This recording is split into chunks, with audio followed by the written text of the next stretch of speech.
اور 18ویں آئینی ترمیم میں جو مزید ترامیم کرنی ہے وہ بھی کر لیتے، اور جو کالے قوانین اب بھی آئین میں موجود ہیں ان کو بھی ریورس کر لیتے، لیکن ایسا نہیں ہوا اور پاکستان پیپلز پارٹی کو نہتا کر دیا گیا۔ ایک طرف پاکستان پیپلز پارٹی کو نہتا کر دیا گیا، دوسری طرف پاکستان اپنا تحریک انصاف کو دیوار سے لگا دیا گیا، ان کا بازو مروڑا گیا اور ان کو مٹانے کی کوششیں کی جا رہی ہیں، ان کو سمیش کیا جا رہا ہے، عمران خان کو مکمل طور پر ختم کرنے کی کوششیں ہو رہی ہیں۔ تو ایسی صورتحال میں یقیناً آصف زرداری کے پاس سوائے پی ٹی آئی سے رجوع کرنے کے اور کون سا راستہ بچتا ہے؟ لیکن یہ بات طے ہے کہ پاکستان پیپلز پارٹی کسی صورت پی ایم ایل این سے اب اتحاد نہیں کرے گی، کیونکہ معاملات بہت آگے بڑھ چکے ہیں۔ ہاں البتہ مولانا فضل الرحمان اس حوالے سے کوئی کردار ادا کریں، یا پھر اسٹیبلشمنٹ کا وہ فرد یا وہ اہلکار یا وہ آفیسر یا وہ طاقت جو اسلام آباد سے خاص طور پر جہاز میں چلی تھی اور آصف زرداری سے کہا تھا کہ آپ پی ایم ایل این کے خلاف سیز فائر کر دیں اور بیان بازی سے گریز کریں، اور یہی چیز پی ایم ایل این کو بھی سمجھائی گئی، تو وہ شخصیت اگر کوششیں کریں تو شاید معاملات کسی طرف جا سکتے ہیں۔ لیکن اسٹیبلشمنٹ کی حتی الامکان کوشش ہے کہ آئندہ جو عام انتخابات ہیں اس کے بعد جو پارلیمنٹ وجود میں آئے وہ ایک ہنگ پارلیمنٹ ہو، ایک محتاج حکومت ہو۔ ناظرین اس سے ہٹ کر ہم اگر آپ آتے ہیں میاں والی ایئر بیس پر جو ریسنٹلی حملہ ہوا تھا، جس میں ایک دعویٰ یہ کیا گیا کہ 7 دہشت گرد مارے گئے، دوسرا دعویٰ یہ کیا گیا ہے کہ 9 دہشت گرد مارے گئے۔ بہرحال یہ تربیت یافتہ دہشت گرد تھے۔ اب یہ ایئر بیس خالی ایئر بیس تھا جو ٹریننگ کے یا دیگر مقاصد کے لیے استعمال ہوتا تھا، لیکن جو یہاں پر سوال آتا ہے کہ حملہ تو ہوا نا، یوز جو کر رہی تھی وہ تو پاکستان ایئر فورس ہی کر رہی تھی نا، وہیں پہ پاکستان ایئر فورس کے جو جہاز تھے وہ گراؤنڈ کیے ہوئے تھے نا۔ تو دہشت گرد کس طرح گھسے، کتنی دیدہ دلیری سے گھسے اور کتنا نقصان پہنچایا، یہ آج بھی ایک بہت بڑا سوال ہے۔ اور کیا یہ سچ ہے کہ بہت سارے حقائق کو چھپایا جا رہا ہے؟ تو اس حوالے سے ناظرین میں اپنی طرف سے کچھ نہیں کہتا، اور کیونکہ یہ بات کہی ہے ایک معروف دفاعی تجزیہ نگار عائشہ صدیقہ نے، یہ ایک بہت بڑی پڑھی لکھی خاتون ہے، ڈاکٹر ہیں، اور پہلے پاکستان میں تھی، لیکن ایک کتاب لکھنے پر ان کے اور اسٹیبلشمنٹ کے درمیان تھوڑے سے فاصلے ہوئے۔ آپ کو پتا ہے کہ جب اسٹیبلشمنٹ کے ساتھ فاصلے ہو جاتے ہیں تو پھر وہ شخص پاکستان میں رہنے جیسا نہیں رہتا، تو عائشہ صدیقہ نے پاکستان چھوڑ دیا۔ لیکن انہوں نے حال ہی میں جو ایک کالم لکھا ہے، اس کالم نے پوری دنیا میں تباہی مچا دی ہے، پوری دنیا میں تباہی مچا دی ہے۔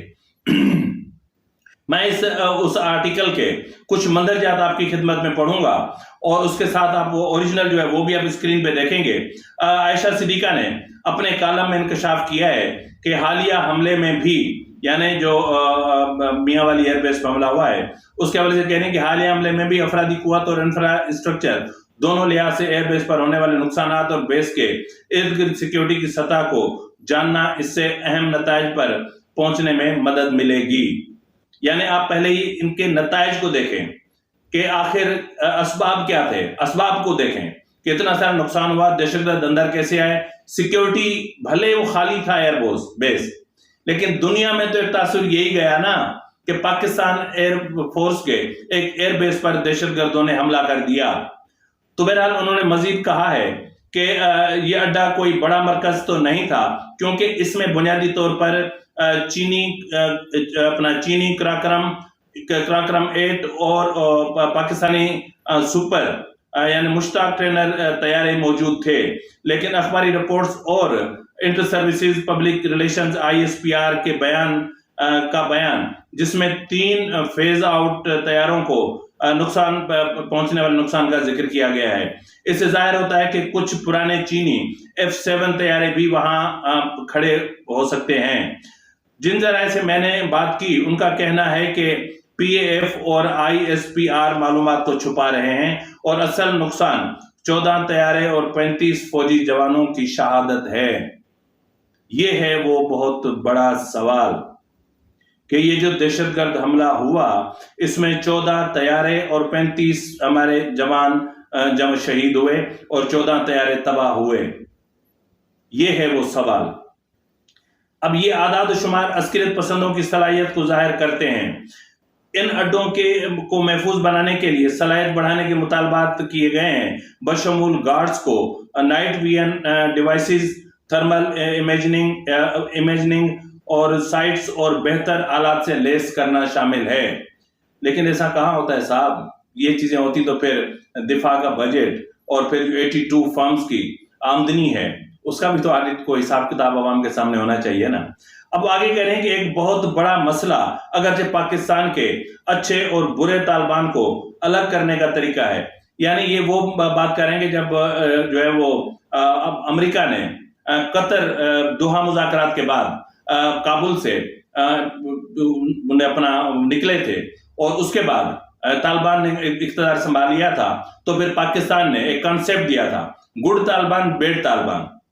تو گڈ طالبان کو ہم پاکستان میں لے آئیں گے اور بیڈ طالبان وہیں کے وہیں رہیں گے۔ اب وہ اچھے اور برے طالبان کا جو معاملہ تھا، کیا کہہ سکتے ہیں؟ اس کے نتیجے میں ریاستی اداروں اور معاشرے دونوں میں انتہا پسندی عسکریت پسندوں کے مسلسل رسائی ہوتی ہے۔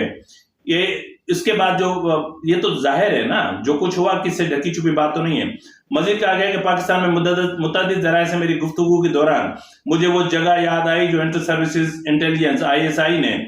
TTP کو دی تھی، خاص طور پر لیفٹیننٹ جنرل فیض حمید اور اس وقت کے وزیر اعظم عمران خان کی قیادت میں 2018 کے بعد، یعنی 2018 کے انتخابات کے بعد جو تحریک طالبان پاکستان کو خیبر پختونخوا میں جس طرح سیٹلمنٹ کیا گیا اور ری سیٹلمنٹ کا جو پروگرام تھا جب وہ شروع کیا گیا اور ان کو بھاری رقوم دی گئی، تو یہ بات بھی کوئی ڈھکی چھپی تو نہیں ہے۔ خان حکومت نے ناراض طالبان کو یعنی تخفیف اسلحہ، یعنی اس کو ڈی موبلائزیشن اور ڈی انٹیگریشن DDR فارمولے کے تحت ایڈجسٹ کرنے کا ایک پرجوش منصوبے کا آغاز کیا۔ اس کا تصور ISPR نے اپنا 2014 سے 16 کے آس پاس کیا تھا، جب لیفٹیننٹ جنرل رضوان اختر اس کے سربراہ تھے۔ اختر نے عسکریت پسندوں کو گرفتار کرنے، سزا دینے یا ختم کرنے کے بجائے DDR کا پرجوش جو ہے وہ ان کا کہ DDR کے تحت ان کا پرجوش طریقے سے ان کو چھوڑ دینا، رہا کر دینا اور اس طرح کے جو متنازع منصوبے تھے ان کے سامنے آنے کے بعد بہت سارے معاملات پیدا ہوئے۔ ان کا کہنا ہے کہ جو ہے وہ ذرائع کا کہنا ہے، یہ عائشہ صدیقہ صاحبہ کہہ رہی ہیں کہ ذرائع کا کہنا ہے کہ میاں والی میں یہ ہے کمال کا پوائنٹ، یہ ہے کمال کا پوائنٹ، اس کو سمجھنے کی ضرورت ہے۔ یہ سمجھیں، ISI بھی سمجھے، سب سمجھیں کیا کہہ رہی ہیں۔ وہ کہہ رہی ہیں کہ ذرائع کا کہنا ہے کہ میاں والی میں جن 7 عسکریت پسندوں کو گولی مار کر ہلاک کیا گیا، ان میں سے زیادہ تر کا تعلق کچے کے علاقے سے تھا، جو کہ جنوبی پنجاب اور سندھ کے قبائلی پٹی ہے، جہاں گزشتہ حکومت کے دور میں عسکریت پسندوں کو کھڑا کیا گیا تھا۔ یہ انکشاف تو خود حکومت بھی کر چکی ہے کہ کچے میں جو ڈاکوؤں کے خلاف آپریشن چل رہا ہے اس میں نیٹو کا اسلحہ استعمال ہو رہا ہے، اور ان میں جو ہے وہ TTP کے طالبان جو TTP کے دہشت گرد ہیں وہ ڈاکوؤں کے ساتھ ملے ہوئے ہیں۔ یہ حکومت، پنجاب حکومت اور پنجاب پولیس خود اس چیز کا اعتراف کر رہی ہے۔ آگے کیا کہہ رہے ہیں، یہ ذرا میں نے کہا نا اس کو سمجھنے کی ضرورت ہے۔ جو اپنا کہہ رہے ہیں کہ جی عمران خان پر یہ بھی الزام ہے کہ انہوں نے ان عسکریت پسندوں کو اپنے تحفظ کے لیے استعمال کیا گیا، جب پنجاب پولیس نے ابتدا میں انہیں لاہور میں گرفتار کرنے کی کوشش کی۔ جی ناظرین، اس کا بھی پنجاب حکومت اعتراف کر چکی ہے کہ زمان پارک میں بڑے پیمانے پر عسکریت پسند اور اسلحہ موجود ہے، جدید گولہ بارود موجود ہے، جس کی وجہ سے پنجاب پولیس یا رینجرز وہاں تک نہیں پہنچ پا رہی۔ اور جب عمران خان کی گرفتاری کا فیصلہ کیا گیا وارنٹس لے کر، اور پولیس نہتی وہاں پر گئی، کیونکہ یہ پلان تھا کہ اگر پولیس وہاں پر مسلح ہو کر آتی ہے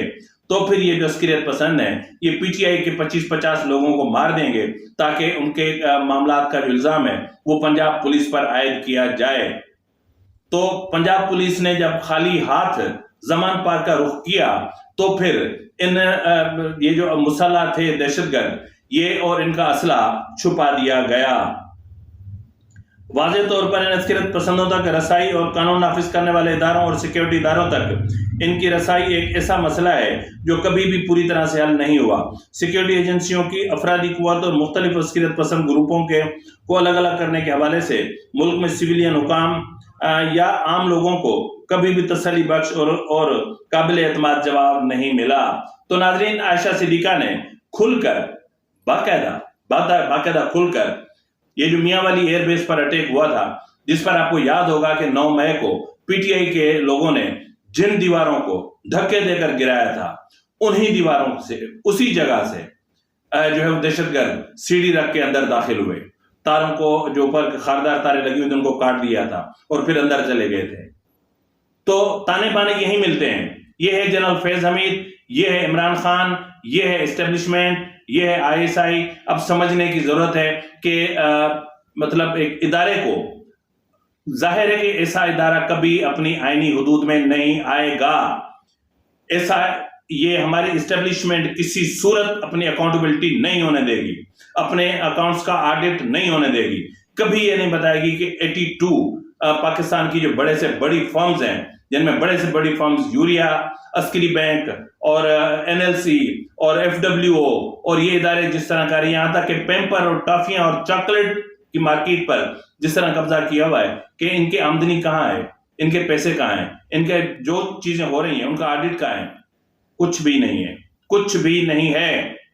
یہی وہ بنیادی سوال ہے جس کی وجہ سے اسٹیبلشمنٹ کسی صورت سیاست سے دستبردار ہونے کے لیے تیار نہیں ہے اور اپنا پولیٹیکل ونگ کسی صورت میں ختم کرنے کے لیے تیار نہیں ہے، اور اسی لیے اپنے ادارے کو کسی بھی احتساب سے بالاتر سمجھتے ہیں۔ کسی بھی کرپٹ سے کرپٹ ترین جرنل کی جو ہے وہ کرپشن پر جو ہے وہ ان کو احتساب سے مبرہ اور بالاتر سمجھتے ہیں، لیکن ان کو یہ پتہ نہیں ہے کہ یہ سرکاری ملازم ہے۔ فی الوقت کے لیے اتنا ہی، ملتے ہیں اگلے پروگرام میں، تب تک اجازت دیجیے، فی امان اللہ۔